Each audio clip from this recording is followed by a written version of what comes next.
Εδώ είμαστε και πάλι, συνεχίζουμε την εκπομπή μας καθημερινά στην τηλεόραση Κίδων.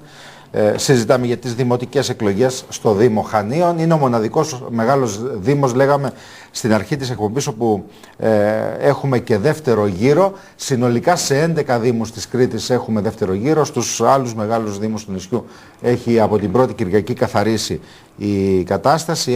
Έχουν εκλεγεί νέοι δήμαρχοι, έχει εκλεγεί ο νέος ερετός περιφερειάρχης. Αλλά το ενδιαφέρον της δεύτερης Κυριακής, ό,τι αφορά τουλάχιστον την Κρήτη, θα λέγαμε ότι επικεντρώνεται στα Χανιά. Αν δεν κάνω λάθος, έχουμε 4 ακόμη δήμους, 5 δήμους στο Ηράκλειο, περιφερειακούς δήμους, όπου γίνονται οι εκλογές, γίνονται και πάλι εκλογές. Έχουμε 4 δήμους, 5 με τα Χανιά στο νομό Χανίων, και έχουμε ένα δήμο, τον Δήμο Ανογείων, στο νομό Ρεθύμνο, που έχουμε επαναληπτικές εκλογές. Μένουμε στο Δήμο Χανίων. Κοντά μας έχουμε τον κύριο Χαράλαμπο Βουγιατζόγλου, υποψήφιο Δημοτικό Σύμβουλο του Συνδυασμού Χανιά. Ο Δήμος μας αλλάζει, του Μανώλη Σκουλάκη. Καλησπέρα σας. Καλησπέρα. Σας ευχαριστούμε που είστε κοντά μας. Γιάννης Παπαδουλάκης, υποψήφιος Δημοτικός Σύμβουλος του Συνδυασμού Χανιά Ανοιχτή Πολιτεία του Γρηγόρη Αρχοντάκη. Καλησπέρα.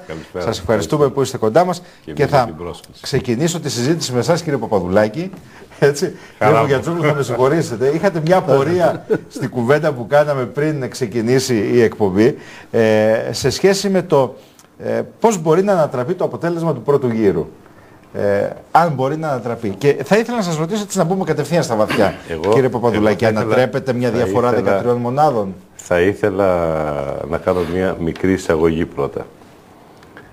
Τα Χανιά είναι ένας δήμος ο οποίος πάντα κάνει κάποιες εκπλήξεις, υπερβάσεις, γιατί είναι και ο πιο πονεμένος δήμος στον προοδευτικό χώρο στην Κρήτη. Δεν θέλω να πω ότι αν είναι τυχαίο ότι στους υπόλοιπους δήμους ο επιλογής δήμαρχος του κυβερνώντος κόμματος πέρασε το 70-75% και στα Χανιά συρρυκνώθη κάτω του 40%. Δεν θέλω να πω αυτό αν είναι τυχαίο. Θα πω μόνο το εξής, ότι τα Χανιά πάντα κάποια ανασυχία και ένα σπίθα έχουν από την ιστορία μέχρι και σήμερα. Τα Χανιά δεν δέχονται ποτέ εκβιασμούς πολιτικούς, κομματικούς, πατρόνους, νονούς και οτιδήποτε. Τα Χανιά πάρα πολλές φορές έχουν δείξει, και τα τελευταία χρόνια γνωρίζουμε παραδείγματα δημάρχων, ανεξαρτήτων δημαρχών κτλ. Και θα πω ακόμα και τα τελευταία, αν θέλετε, αποτελέσματα των εκλογών είναι τόσο αισιόδοξα ότι κάτι γίνεται επιτέλους, ότι ο κόσμος δηλαδή θέλει να βλέπει κάτι νέο, κάτι ελπιδοφόρο, κάτι που να μην έχει υποχρεωτικά ένα κομματικό πατρόνο την άλλη μέρα στο Δήμο, που πραγματικά είναι μια αφετηρία για να ξεκινήσει κάτι καλό και υγιές. Ως εκ τούτου, για μας, ναι, ανατρέπεται, κύριε Κωνστολάκη. Μπήκε δυνατά, Οπότε θέλω την απάντησή σας, κύριε Βουγιατζόγλου. Πριν προχωρήσουμε, κύριε Κωνστολάκη, στο τι προσδοκούμε από την ερχόμενη Κυριακή, θα ήθελα να κάνω μια αναφορά στο τι συνέβη την προηγούμενη Κυριακή στις 7 του Νοέμβρη.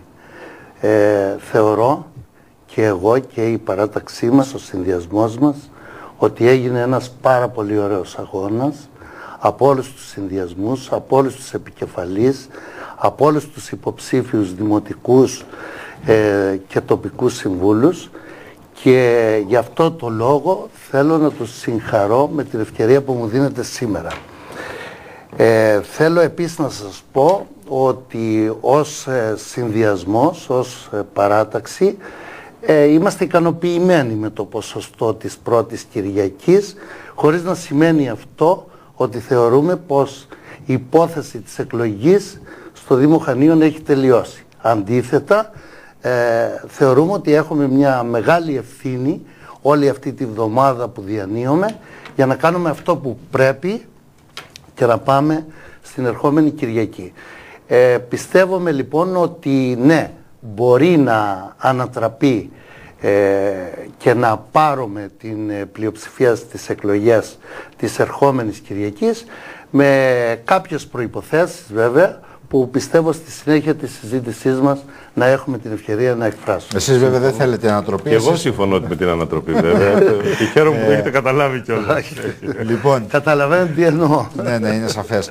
Κύριε Βουγιατζόγλου, ήθελα να σας ρωτήσω το εξής. Λένε πολλοί Έτσι, έχω μιλήσει με αρκετούς και συναδέλφους, έχω μιλήσει και με αρκετούς και από τον δικό σας χώρο και από τον χώρο των άλλων συνδυασμών. Αυτοί που ανήκουν κυρίως στους άλλους συνδυασμούς ισχυρίζονται ότι ο συνδυασμός σας σε κάποιο μεγάλο βαθμό έχει πιάσει ταβάνι, έχει πιάσει οροφή. Ότι εξάντλησε δηλαδή τη δυναμική του και έπιασε το maximum των δυνατοτήτων του ήδη από την πρώτη Κυριακή. Κάτι που δεν συνέβη με το συνδυασμό του αντιπάλου σας. Ξέρετε ότι στα χαρακτηριστικά των αυτοδιοικητικών εκλογών δεν υπάρχουν ταβάνια, κύριε Κονσολάκη. Ούτε υπάρχουν στενά κομματικά όρια, ούτε στεγανά. Εντάξει, οι πολίτες, οι ψηφοφόροι αναζητούν τον συνδυασμό, την παράταξη που θα μπορέσει καλύτερα να τους εκφράσει και πιο σωστά να αντιμετωπίσει τα προβλήματα του τόπου. Αυτό είναι, θεωρώ, το κριτήριο του κάθε πολίτη που θα επιλέξει την επόμενη δημοτική του αρχή. Ας δούμε λοιπόν τι συμβαίνει στην άλλη πλευρά, στον άλλο συνδυασμό. Έχει δοκιμαστεί στα τοπικά προβλήματα. Έχει δοκιμαστεί και στη δημοτική μας αρχή του πρώην Δήμου Χανίων και έχει δοκιμαστεί και στην ομαρχιακή αυτοδιοίκηση με τα προβλήματα του νομού. Πιστεύω ότι η αντιμετώπιση αυτών των προβλημάτων δεν ήταν η καλύτερη τα τελευταία χρόνια. Επομένως, ο κάθε πολίτης, ακούγοντας αυτό το χρονικό διάστημα, το λόγο το δικό μας, το λόγο του συνδυασμού μας και διαβάζοντας το πρόγραμμά μας, θα δει ότι και σε επίπεδο προσώπων και σε επίπεδο προγράμματος έχουμε όλες εκείνες τις προϋποθέσεις να αντιμετωπίσουμε με τον καλύτερο τρόπο τα προβλήματα του τόπου. Αυτό το στοιχείο είναι που μας κάνει διαφορετικούς. Και γι' αυτό το λόγο θεωρώ ότι την ερχόμενη Κυριακή θα μας δώσει την πλειοψηφία για να μπορέσουμε να υλοποιήσουμε το πρόγραμμα που έχουμε στη διάθεση του πολίτη. Κύριε Παπαδουλάκη, από τη δική σας πλευρά, τι είναι αυτό που σας δίνει ποιο στοιχείο είναι αυτό που σας κάνει αισιόδοξους ότι το αποτέλεσμα μπορεί να ανατραπεί, διότι μιλάμε για όσο και να ξαναμοιράζει την τράπουλα, μιλάμε για μια διαφορά 13 ποσοστίων μονάδων και οι οποίες, αν μη τι άλλο, και ας ξεχάσουμε οτιδήποτε άλλο και ας ξεχάσουμε τους αριθμούς και ας ξεχάσουμε όλα τα υπόλοιπα, το οποίο συνεπάγεται αυτή η διαφορά των 13 μονάδων, αν μη τι άλλο δίνει ένα ψυχολογικό πλεονέκτημα, ένα ψυχολογικό αβαντάζ αυτή την ώρα στο συνδυασμό του αντιπάλου σας. Εγώ θα πω μόνο ότι για μας το αποτέλεσμα και ο πρώτος στόχος, αν θέλετε, επετεύχθη. Είμαστε ένας συνδυασμός ο οποίος ήταν ο μόνος, αν θέλετε, ο οποίος δεν είχε καμία κομματική υποστήριξη, οργάνωση, υποδομή, αλλά ήταν μια ομάδα ανθρώπων καθαρά αυτοδιοικητικών. Δεν είχαμε εμείς στο συνδυασμό μας ούτε πρώην βουλευτές, υποψηφίους, ούτε νυν, ούτε πρώην πολιτευτές, ούτε δυνατότητες δηλαδή ανθρώπων, αν θέλετε ακόμα και νομαρχιακών επιτροπών διαφόρων κομμάτων κτλ. Είμαστε μια ομάδα με επικεφαλής τον Γρηγόρη Αρχοντάκη, που ποτέ δεν τον ενδιέφερε και ούτε τον ενδιαφέρει η κεντρική πολιτική σκηνή, που έχει κάνει μια προσπάθεια και έφτασε μόνη της στον τελικό γύρο. Ο τελικός γύρος λοιπόν και ο τελικός που λέμε και ποδοσφαιρικά καμιά φορά θα έχει αυτό το χαρακτήρα και θα κριθεί από τον κόσμο βάσει του προγράμματος, του προσώπου, των ικανοτήτων του προσώπου, που πιστεύουμε ότι είναι πάρα πολύ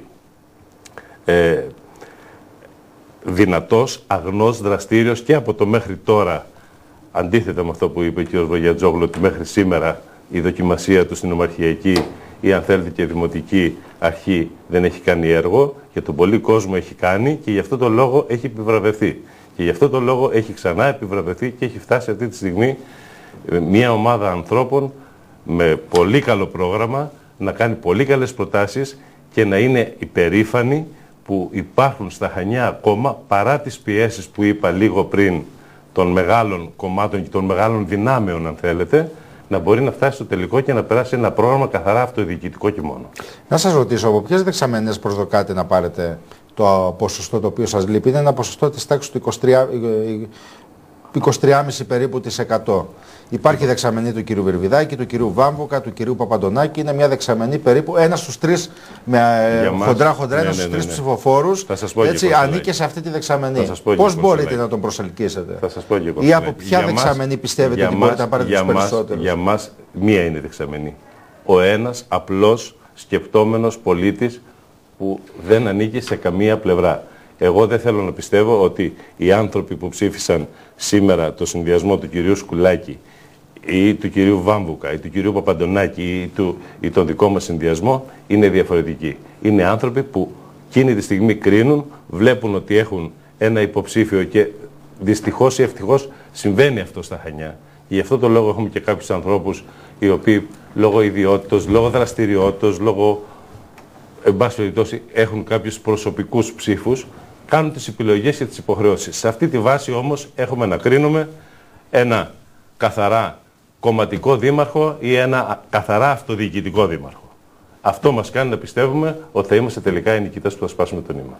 Μάλιστα. Η ίδια ερώτηση είναι και για εσάς, κύριε Βογιατζόγλου. Υπάρχει ένα ποσοστό που σας λείπει, ένα 11% περίπου, 10,5-11%. Αυτό που προσδοκάτε να το πάρετε?